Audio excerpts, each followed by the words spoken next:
ದಿನಾಂಕ 16/4/2024ರಂದು ಪ್ರಾಥಮಿಕ ಆರೋಗ್ಯ ಕೇಂದ್ರ ಇಟಗಿಗೆ ವ್ಯಾಪ್ತಿಗೆ ಬರುವ ಇಟಗಿ ಹಾಗೂ ಮಣಕೂರು ಗ್ರಾಮದಲ್ಲಿ ಸೂರ್ಯಾಘಾತ ನಿರ್ವಹಣೆ ಬಗ್ಗೆ ಆರೋಗ್ಯ ಶಿಕ್ಷಣವನ್ನು ಸಾರ್ವಜನಿಕರಿಗೆ ನೀಡಲಾಯಿತು.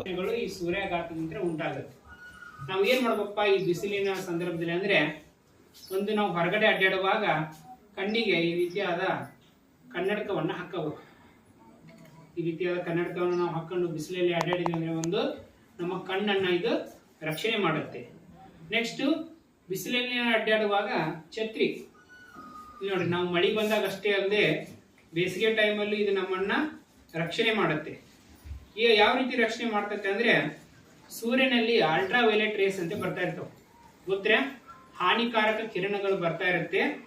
ಅದನ್ನು ಇದು ತಡೆಗಟ್ಟಿ ನಮ್ಮ ಚರ್ಮವನ್ನು ಆಗಿರ್ಬೋದು ಎಲ್ಲದನ್ನು ಇದು ರಕ್ಷಣೆ ಮಾಡುತ್ತೆ. ಈ ರೀತಿ ನಾವು ಹೊರಗಡೆ ಬಿಸಿಲಲ್ಲಿ